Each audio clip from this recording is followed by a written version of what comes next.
Today we have Alexis Morgan all the way from Atlanta. Thank you, Alexis, for joining us today. So why don't you, Alexis, just give us a quick intro on who you are, because people listening may not know who you are and how we know each other, how we came to meet, but specifically just give us an overview of who you are, what you do, and why you're on our podcast. Yeah, thank you guys so much for having me. I appreciate the opportunity. Like Maddie mentioned, my name is Alexis Morgan. I'm coming from Atlanta, Georgia. We met because we were in some similar real estate groups, some communities where we got to hang out. But I'm a lender. I'm a real estate lender out of Atlanta. I didn't start that way. I started off, probably in what people would call the trenches of real estate. But it's been a cool journey, and I'm excited to kind of go through it. Started off wholesaling, meeting people, shaking hands, kissing babies, as they would say, and worked my way up the totem pole to now be able to lend money on real estate transactions. Love that. What got you interested in real estate? What sparked your interest? Yeah, great question. I feel like a lot of people see real estate and they see passive income vehicle, right? For me, ironically, that was actually not the case. So real estate was this subset of personal development for me. When I started getting interested in real estate, it was because I was interested in a certain lifestyle. And I noticed that everyone who had that lifestyle that I was interested in also was investing in real estate. So I was just, putting the ingredients together. I said, okay, this is something that I should probably get involved in. So, I'm 20 now, 20 years old. I started in the industry when I was 18. And so before that, there was a lot of buildup in personal development to getting to start in real estate at 18 years old, super young. And I remember, as a kid, I read tons of books. I just loved reading, but they were like storytelling, fictional books, whatever. And one summer, this is actually my junior year before my senior year of high school, I had finished this fiction book that I was reading. I was at my dad's house, so I didn't have my library at home that I could just go and pick up another book. I finished that book and I said, well, there's 3 more weeks here. Like I have to have something to read. So I went to my dad's bookshelf and I was scanning his bookshelf. My dad's an entrepreneur. He has a couple business books, but I saw one book on the shelf that I was like, this one sounds very interesting. And that book was Think and Grow Rich by Napoleon Hill. And I was like, that sounds great. I want to think and grow rich. Like that's all. Love it. So I picked that book off the shelf. I read it in like a week, maybe 2 weeks, very quickly. And I just start to get obsessed with the fact that I can create my reality, the fact that I can make things come to life, the fact that there's more out there and it's waiting for me to go and get it. And so I started researching those things on YouTube, on Google. And so then the engine started putting other things in my feed. And eventually one of those other books in my feed was Rich Dad, Poor Dad, which led me down the path of real estate transactions. Love it. I got goosebumps when you were saying that, because to have reached the ability to tap into that information at that age, it's like, the holy grail of knowledge for how to do the personal development thing. Mm-hmm. 100%. And I just want to say, sorry, Alexis, I don't want to cut you off, but I need to say something. For anyone listening who's not like anyone in their car, maybe they're listening on Spotify or whatever, when you introed yourself, you come off as extremely articulate, well-spoken, confident. Nobody, I can guarantee you, in their car right now thought you were 20 years old. And it is just remarkable for you to talk about being a private lender at the age of 20. We're now in our 40s and only now diving into the world of private lending, short-term gap funding, all that kind of fun stuff as real estate investors now that we have a portfolio. But we're 20 years ahead of you. Now, we're not 20 years ahead of you in real estate. But I want you to back up and talk about the beginning. Talk about, you read these books. They really impacted you on your journey. If I'm an 18-year-old in Atlanta right now or somewhere else in the US or Canada, and I'm just lost, I have no direction, and I have no idea what to do with my life, what did it look like for you, and how did you get clarity on a path? Yeah, I think the hard part was that I had a lot of direction. I was coming into this new information, and then I had to really choose what life I wanted. my mom has a PhD in education, and she has instilled in us, go to college, go to college, go to college. And so keep in mind, this is my junior year. That next year was me doing all the things that for the past 11, 10, 12 years, I said I wanted to do. So I read all those books. I thought it was great. I started creating, as Think and Grow Rich says, statements and putting on your bed, reading them every morning. But the truth of the matter is I didn't find the confidence to take action on those things for probably another year and a half. So I applied to college, which is the traditional path. I got a scholarship to Georgia Tech. I went to Georgia Tech for 7 months. I was there for 7 months. And during that time, I think this was the moment that was defining for me, because I figured out what path was right for me. I got clarity, like you mentioned. During that time, I was just so miserable because I was doing actions every day that was not leading me to the lifestyle that I wanted. I actually really resonate with that, because since I was a little kid, the one thing that was most important to my parents was my education. They were like, when you are done high school, you go to university. You can study whatever you want, but you have to go. So I went to university and I studied, and I couldn't tell you a lot of the things that I learned, because it was a lot of memorizing facts that I've not used since. It did not lead to a career path that I was fond of. In fact, the career path that I chose had nothing to do with my education. Yeah. And so it's interesting that very early on into your college career, you actually realize that wasn't going to be the path that was going to get you to where you wanted to go. So. Yeah, I think I got super, it was like a perfect storm of things. I just come into this new life path, this new knowledge, all while dealing with a situation that I wanted to let go of. So it was a smooth transition. So after I decided to leave school, literally less than a week between deciding to leave school and starting this new career path, I was at free real estate meetups. I was meeting people.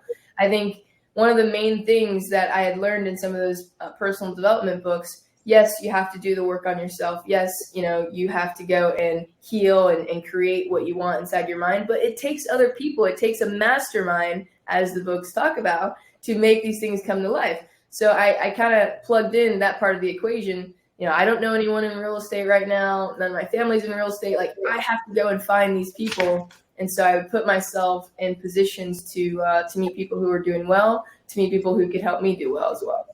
Yeah, perfect. It's who you know, not what you know, right? Yes. Mm-hmm. It's the network. It's the relationships. That's what people so often overlook, is you can have as much knowledge as you want, but you need to have the right network around you. 100%. You also said something, you said like you got clarity. So I think that's a big thing a lot of people struggle with, is getting clarity on the path. So like I encourage our clients all the time, people who come to us, finding that clarity, getting really clear on that vision of what you do want for your future. And it sounds like you were fortunate enough to have a very, very crystal clear image and journey and path in front of you that you could see, and you could hold that image in your mind. And I think it's probably a combination of your upbringing and all the books you were reading and your desire to consume that material and really, really take it on and have it become part of you, right? So your desire pushed you and gave you that really clear vision of, this is the life that I really want to have, and I know I can create it by myself. So then the second part after clarity that you did was you went out and took action. And I think a lot of people feeling stuck right now have a problem with the action part, right? You can take as many courses and read as many books, but if you never leave your house, you ain't gonna go nowhere. Yeah, something really important that you said was the ability to imagine. That piece is not easy. I think growing up as a kid, obviously every kid has a crazy imagination, but as you become more and more like an adult, that imagination gets suppressed. So I was doing whatever I could to craft the ability to have a visualization, to be able to see what I wanted. And the truth of the matter is, most humans are wired negative. All of us can tell you what we don't want. All of us can tell you what things annoy us. But try to use that natural human nature to your advantage. If you can put a list of what you don't want together, you can now flip that list on its head and say what you do want, and then use those things of what you do want for the visualizations that you kind of want to push into your subconscious. So you're 100% right. Those are things that I did every single day, like religiously. First thing in the morning, last thing that I did before I went to sleep. I remember at my parents' house, I don't live with my parents anymore, gratefully. But when I was 18 and I left school, I went back there to kind of kickstart this career. And I remember in my bathroom, I had a mirror, and the whole mirror had affirmations on it. I couldn't see myself without first seeing those affirmations. And that stuff seems silly. It seems ridiculous. And now I don't do those things because I've successfully transferred those things that I am consciously thinking into my subconscious. But until you've made that transfer, until you can wake up and that's your autopilot, it is so necessary to force those reminders into your head. 100%. I'm yes. also dying of curiosity. So what was your parents' reaction when you pivoted? Well, anytime, let's just put it this way. Anytime God puts a vision in your heart that no one else can see, you're always going to run into some friction. When I left school, they thought I was crazy. I didn't know anyone in real estate. No one in my family has ever done real estate at a high level. My grandparents hold a couple rental properties, but it's not like they didn't have to do anything else but have their properties. So they were shocked. They were confused. Actually, I remember at one point, my mom was just like, I don't even know who you've become. At one point, my stepfather was like, this is going to be the worst decision of your life. So it was drama. It was definitely drama. But I just knew what I was capable of. I was placing the bet on myself, And the truth of the matter is, the way that I looked at it is, I'm doing something that I'm not happy with right now. No one's going to sleep in this college dorm but me. This is my life. And whether or not I choose to do in real estate or stay in college, 5 years from now, I will be 5 years older. The time is going to pass anyway. So let me just live a life that I enjoy. Let me just do something that I'm passionate about. I love that you had the confidence and the foresight to do that, because it's in fact the fear of criticism that keeps so many people back. Yes. I can tell you, when I was in university, had I contemplated the idea of leaving, and my parents would have been like, no, I would have been like, okay, done, not going anywhere. Right. So having that confidence in yourself and your vision to actually follow it through despite the resistance that you got, that's key, right? It's also very remarkable for someone, and I hate to always bring up your age, but for us that are 40, it's very remarkable because, Alexis, when I was 18, I was not doing what you're doing. And I think for a lot of people in life at 18, they don't have the clarity. Like Tamar said, they don't have the confidence to go maybe against the norm and against the traditional path that our parents have set out for us that see us going down. So it takes a lot of courage, and it takes a lot of confidence and a lot of belief, right? And that clarity that you had is really, really, I think, vital in doing that. But it's also very remarkable because you don't see that. And to see someone go, to see yourself go from 18, I want to hear your perspective now, looking back 2 years to where you started. You're light years ahead of where you were at 18, and only 2 short years. And your trajectory now, guys, she's billionaire you're okay? a billionaire in the making. We know this. Yeah. For people who are just watching, I look at every year that I continue to go on and progress, it's like dog years. I feel like 1 year is 5 years or 10 years for me because I'm surrounded with the right people. But one thing that you said that was really important, you said the fear of criticism. I think criticism, I want to touch on that because this is one important fact that impacted my decision. I think criticism is great. You 100% need people to tell you, don't jump off that cliff. But you want those people to be people that you aspire to be like. So the people who were saying stay in school, they did not have the lives that I wanted. So I just was like, I'm not going to respectfully, I'm not respecting this opinion. So that's kind of how I also, a lot of people told me it was a bad idea, but those people, they didn't have the lives that I wanted. If they had the lives that I wanted and they were all simultaneously you shouldn't do that, maybe I would have listened. But now I only listen to people who have the lifestyle, the life the financial success, the family success that I desire to have. Great point. Yeah. But Maddie, looking back, oh my God, 2 years ago, it's incredible. And something full circle, what we said in the beginning, it's the people. It would be impossible for me to accomplish what I have accomplished thus far without, have joining Sub 2 where we met, without have gotten my mentor, Abraham Gray, without have, being involved in these communities that are continuously pouring into me, uplifting me. And, sometimes we look at those communities and we say, well, if they were making all this money, they wouldn't be charging $5,000 to teach you. But if you pay attention. I think free stuff is great, but free stuff can be a disservice to the customer. You pay attention when you have invested something into your education. So at the beginning, I worked for someone to get some money together. When I dropped out of school, I maybe had $1,000. Like I didn't have any money.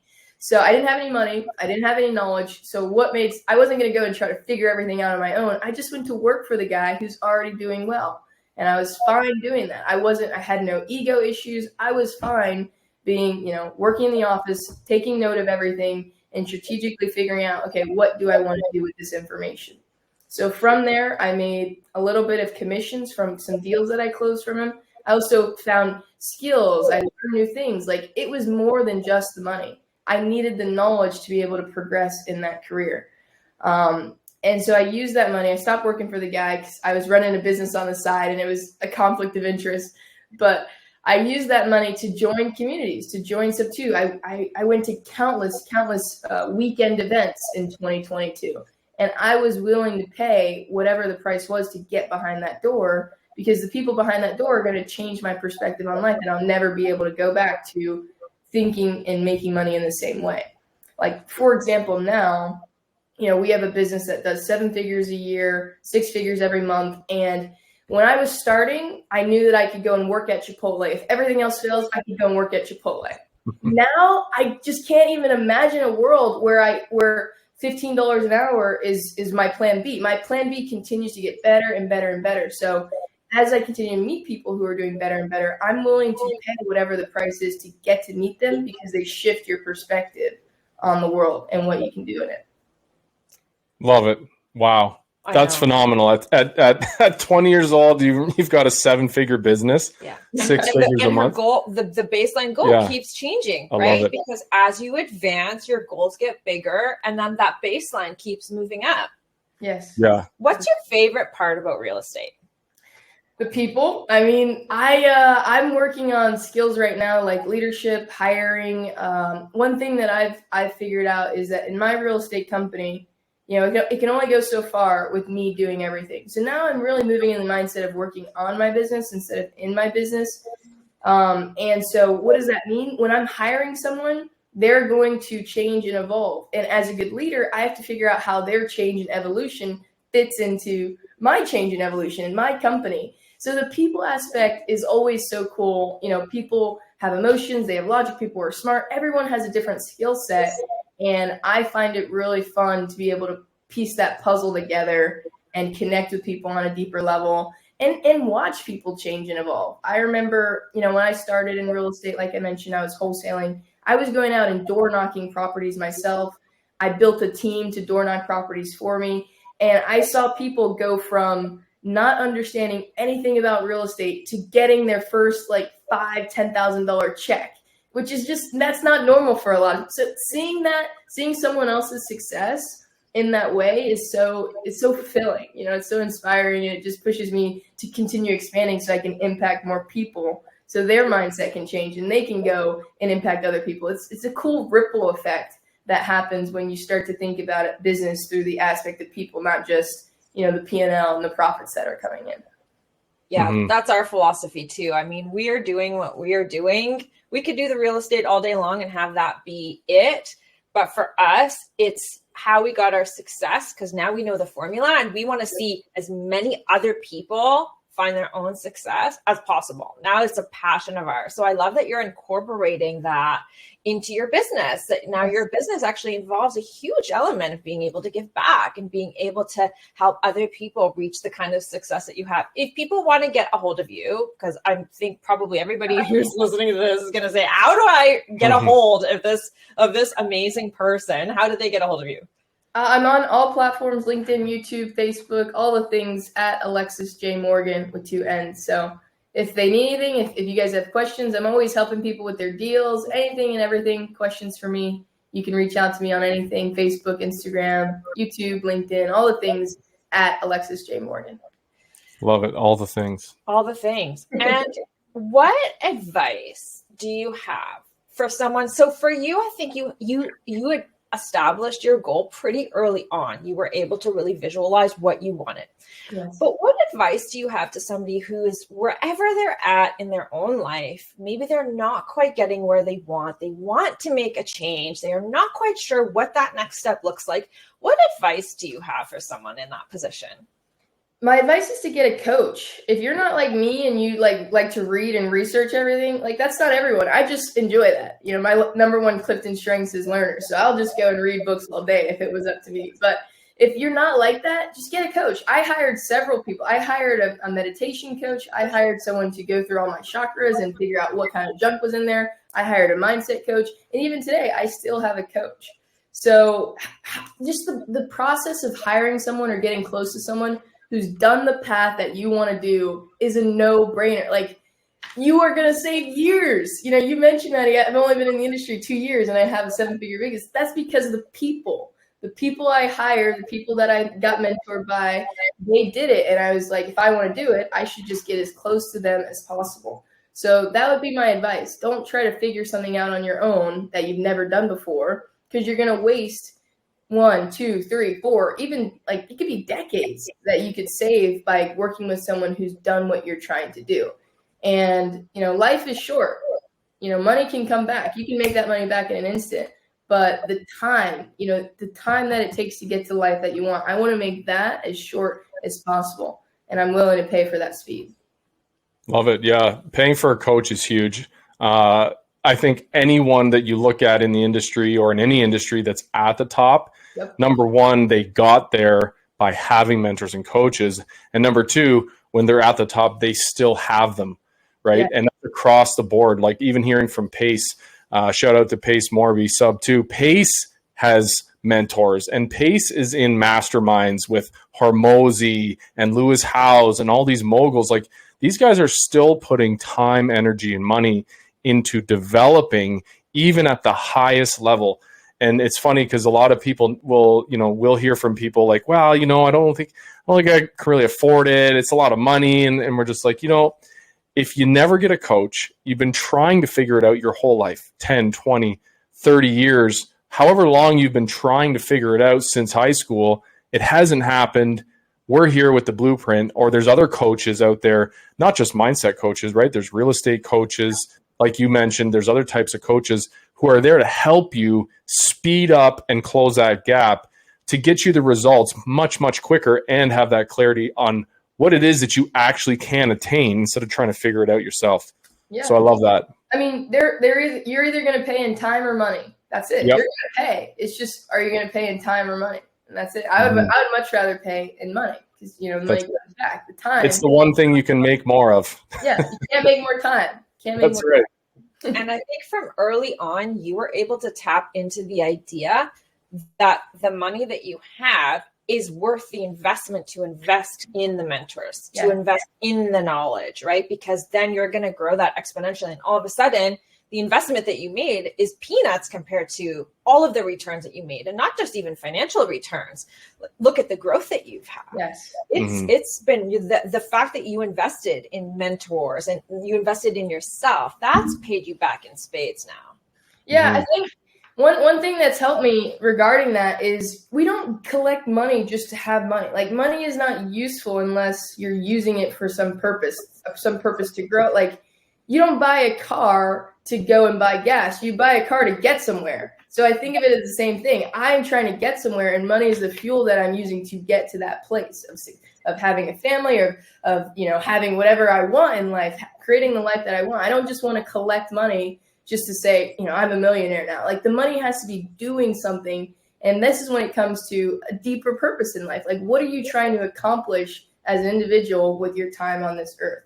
And so you want to use all the resources that you can, money, time, energy, to accomplish that mission and purpose. It's not just, having money for the sake of having it. And those are issues and obstacles and mindsets that a coach can help you fix. And once you have those things fixed, the world is literally your oyster. Like, I feel truly now there's nothing that I cannot create if I want it. And that's because I have the mindset that I've seen that stuff come true, so I think it's key. I mean, it shows when you speak, we can hear, like, as mindset coaches, when we listen to you speak, the way you speak, I can hear that you've done the work. Like, you've done the I am affirmations. You understand the conscious thought, the conscious mind can create, and you impress it into the subconscious. Like, everything that you're talking about, these are some things that people have never heard of. These are concepts that are extremely foreign to some people. Like, what does she mean putting thoughts in her subconscious? Like, what does that even mean? Right. So, like, it shows that you've done the work. So I want, before we wrap up, I want to hear from you. I'm sitting at home on my couch. I'm listening to this podcast. I stumbled upon it. What's something that I can do if I'm sitting on my couch today? What's something that I can do, not necessarily real estate, but let's say mindset wise, what's something that I can do today to start progressing toward a future that I'd like to create? Yeah, I think the first thing that you have to do is get an awareness. You have to have an awareness of where you're at right now.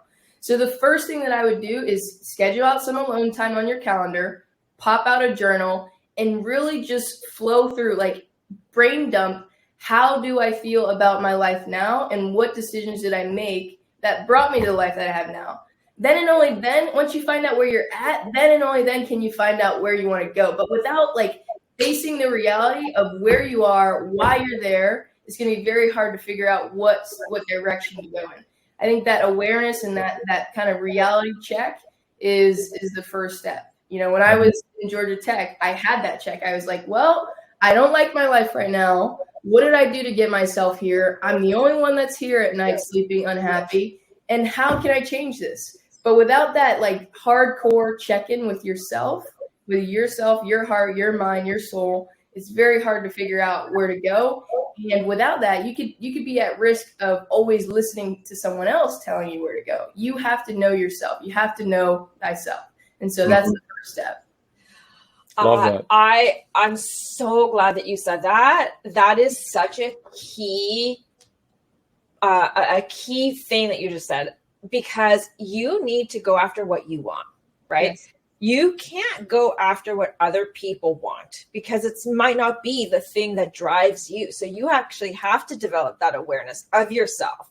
What is it that you want out of life? Where are you at and where are you wanting to go, right? The how will fill itself in. You just need to get clear on what it is that you actually want. So I love that you said that. Mm-hmm. I'm dying to know what's on the horizon. What's the 5-year vision for Alexis Morgan? Well, I mean, I've done a lot of business so far. I want to continue doing that. And if anything I've learned in the last 2 years, you can plan out your life to a T, but it's really all God's plan. One thing that I know for sure will be in the next 5 years or so, or hopefully, again, we'll leave it up to God to decide. But like family, I went to Europe this past summer, and seeing the culture, seeing the way that people interact, seeing the appreciation of life, and sometimes even the appreciation of doing nothing, made me appreciate and have a little bit of a desire for a family life, a life filled with more love. I love the people that are around me. I love my company. I love my people that work for me. But I do have a desire to kind of build something that has a different aspect of love to it, like family. And I want to have a huge family and a lot of kids. And so I'm 20. I can't build a business for 10 years and then start having tons of kids in my 30s, because I'll be, women are on a time clock, etc. Mm-hmm. But one big thing for me is building the business that I like, building a business that creates the lifestyle that allows me to enjoy more and more experiences with a family or with, a significant other. I want to travel. And so right now I'm focused on building a business that creates a long-lasting impact for clients, for employees, for the company owners, obviously, but really to create the lifestyle that I want. Again, money, I don't think of money as I just want to have a lot of it. I want to have a lot of it if it's creating a lot of good impact. And if I'm creating a lot of good impact, naturally more money will flow into the business. So the money that I want to create in my business is to accomplish a lifestyle, to go out and create more experiences that I can then bring new ideas back to the business and have everyone kind of benefit and have this long, lasting cycle of joy and happiness and peace and abundance and all those things. Oh, I love it. Yes. Abundance. We're all about the abundance. Yeah. I speak for both of us. We are blown away by you. Thank you. You are amazing. You are such a powerhouse. You have so much wisdom. Every time that I've talked to you, I'm completely blown away by everything that you have to say. You have such deep insights. Yeah. So I can't wait to see what's next for you. I can't wait to see what you develop. And the family piece, I love that so much. For us, that will tell you that's the most important thing. Yeah. That's what it's all about. I've seen it. It's so beautiful. It's hard to even describe how beautiful and like I can just see it and I won't even know it. I can't imagine what it'll be like when I transition to that aspect of my life, because the feelings I have about it now are just from the outside looking in. I can't imagine being a real player in that game. So it's exciting, but that's kind of the vision and where we're headed. Love it. I mean, if your past is any indication of your future, you are truly a visioneer, and you have a very good ability. And they talk about it in The Science of Getting Rich, and I'm sure you've read that book. Using your thoughts and impressing them on the formless substance and creating anything in the material form that you want. And you've done that in a short period of time already. And I have no doubt that you'll continue to do that going forward with the rest of your life. So, we are so fortunate to know you. It was such an honor and a blessing to meet you at community camp in Montana this summer. And we are looking forward to seeing you again. Definitely see you at Squad Up in March. We're going to all be in Dallas. We'll be converging in Dallas. That's going to be very, very exciting. So we'll continue to follow your journey, and we're here to support you. And thank you so much for coming on. Let's have you on soon. We'll do the 1-year checkup, see where you're at next year. Yes, thank you guys so much. It was fun. I appreciate you having me on. Our pleasure. Awesome. Take care. Have a great day. Bye, everybody. Bye, guys.